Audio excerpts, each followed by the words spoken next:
So I think if you understand this concept, you'll understand the structure of achieving big goals. So let's create a little story.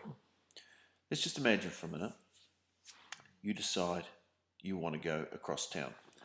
So what you do is you ring up your taxi, and you ring up a taxi company and you say, right, I want to go across town. And the first thing they say to you is, okay, where specifically do you want to go across town? And you reply, I don't really know. I just want to go across town. And the lady on the end of the phone says, well, that ain't really good enough, unfortunately. We need to know exactly where you want to go, otherwise we won't know where to drop you off. And you go, okay, I just really want to go that way, across the other side of town, but okay, if you need a specific detail, you need a specific detail. So you go and make a decision. You say, right, I need to go to 55 Red Street. And the lady on the end of the phone goes, brilliant, okay, now we know where to take you. Whereabouts are you? And you scratch your head and you go, not really too sure. And the lady said, well, we can't take you to 55 Red Street if we don't know where to pick you up from. You say, good point, okay. So you say, all right, I'm at 11 Blue Street. So she says, all right, we'll send a taxi round right away. 10 minutes later, you ring up and say, hey, where was my taxi? I thought you were going to send a taxi round. Lady says, well, we did send a taxi round, but you weren't there. You weren't at 11 Blue Street. I said, oh, okay, sorry about that. Try 22 Orange Street. So, all right, lady sends a taxi around 22 Orange Street. No one there. You call up later and say, hey, where's my taxi? She says, well, we sent someone around 22 Orange Street. No one was there. You say, well, are you sure you're at 22 Orange Street? She said, well, I'm not sure. The lady on the phone says, look, go and walk outside. Look at the number on your letterbox. Look at the number on your door. And look at the street sign. Tell us what you see. And finally, you say, okay, 44 Green Street. Sorry about that. Right, says the lady on the phone. You want to go to 55 Red Street? You're at 44 Green Street. Okay, we can do that. Brilliant. Off you go, and you are able to reach your destination. But let's look at the things you had to have in place. You had to have your exact end destination. You had to have your exact starting location. And you had to have a taxi or a vehicle to get you from 44 to 55. You had to have all those things in place. Now, obviously, this is a bit of a metaphor. A metaphor for what? Well, 55 Red Street is your goal. That's probably pretty obvious. 44 Green Street is where you're starting from. Now, this is a lot of problem for a lot of people is actually identifying where they really are. There's a book put out quite a few years ago by Napoleon Hill called Think and Grow Rich. And one of the key aspects in that was accurate thinking. He said there's 3 different ways that people think. There's the way they want it to be, there's the way they think it is, and then there's the way it really is. And this part of the secret to being successful is knowing actually where you really are. So let me give you an example on that. I've been a little guilty of this, I must admit. But someone says, I want to lose some weight. I say, okay, how many calories you're eating? What's your daily intake? Say, well, I've taken a bit of a list of what I've eaten during the day, 2,000 calories. And yet these diets aren't working for me. Okay, that's strange. Let's have a look at what you're eating. That's funny, everything seems to be okay. 2,000 calories, you're right. What's wrong with these diets? They're not working for you. Well, the truth of the matter is you're not counting the Twinkie bar and the chocolate and the Coke that you had to drink. You just haven't counted that. And until you get real and honest and get accurate about exactly what you're doing, until you've diagnosed the real situation for where you're starting with, it's hard to work out a solution for you. Now, if you're in selling, you might say, hey, it's really tough in this economy. I can't sell, people around me can't, we're not selling what we used to sell.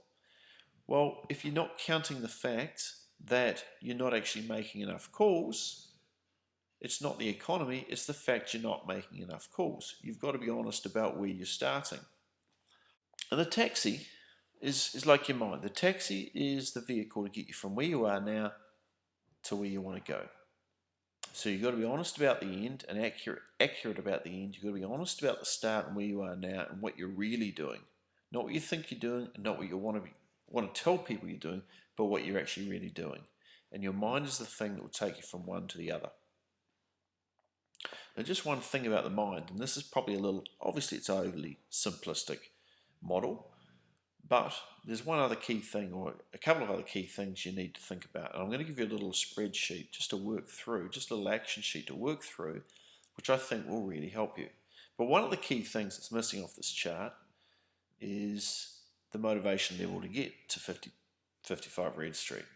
And there's a good quote by Madonna. She says, if you want to do anything right, you have to put your heart and soul into it.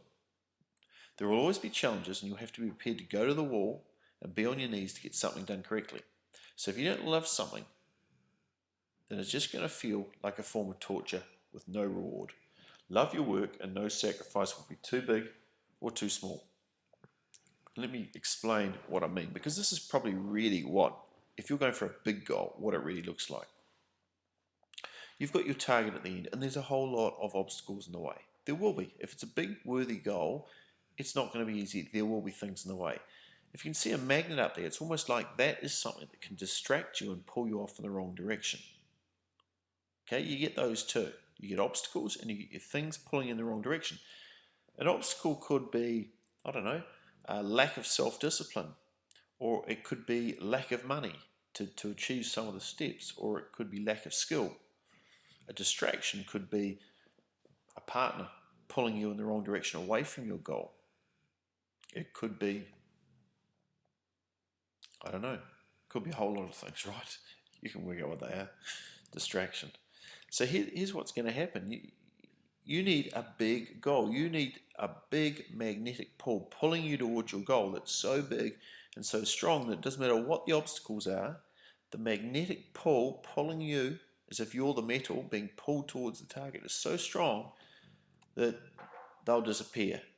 So you've got to make that magnetic pull as large as possible, and then you've got to map out a path. And what you'll find is if the magnetic pull is so big that some of those obstacles will disappear, and you'll start moving through them and across them. You can't always go through them. Sometimes you've got to go around them, but sometimes you can move them.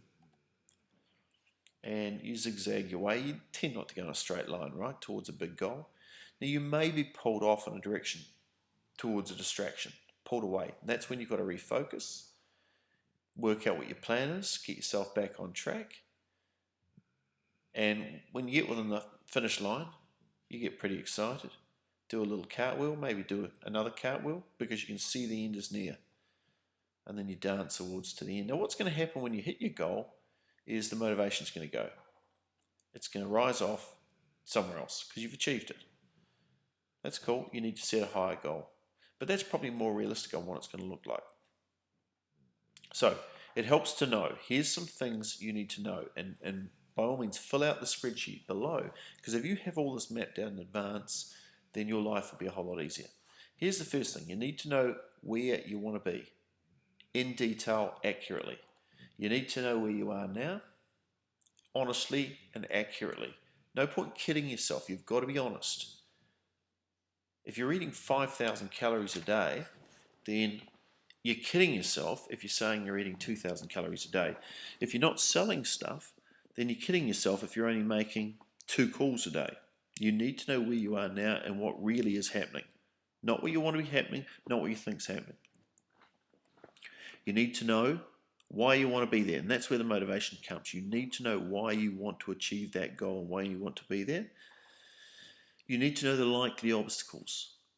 What are the likely obstacles so you can plan to minimize them before they happen? Because once you're in the flow, once you've been pulled off on a target and you're down the track, it's hard to think on your feet. But if you've already got mapped out with a clear head in advance, then you can easily overcome them. You've got to map out a plan, what the likely distractions are, and have a simple plan to minimize those. You need to know the big steps required, and you need to know to stay how focused and have a plan to reconnect when you do lose focus, because you probably will lose focus from time to time. So you need a plan to get back on focus. Okay, so fill out those things in a worksheet, and I think when you've worked all these out and just written even a couple of notes, 2 or 3 bullet points for each, you'll feel massively more confident. Is that a word? Massively more confident? It is, but probably not the right grammar. Final thing you need to know, if it's a really big goal, you're probably going to have to change who you are. You're going to need to know who you need to become. And when I do my coaching with people, these are a lot of the steps that I take people through. We work through these ones. I guess the first 7 are reasonably simple. Number 8 is a little more complex because you've got to work at how you make personal changes within yourself, how you change maybe your motivation levels, how you change your belief systems, maybe your values, your emotional connections to certain things. Okay, so have a think about that. If you need some help around that one, then I'm probably going to be launching a little coaching offer for a few people, a very small number of people, in the next couple of days. I'll give you a little bit more detail about that, but who you need to become is probably something that is a little bit more advanced, and you might need some help with that. But I'm going to cover some of those things in a couple of videos to come. So anyway, hope you enjoyed this little video. Download and fill out the template below, because I think it will really help you. And thanks for being a subscriber.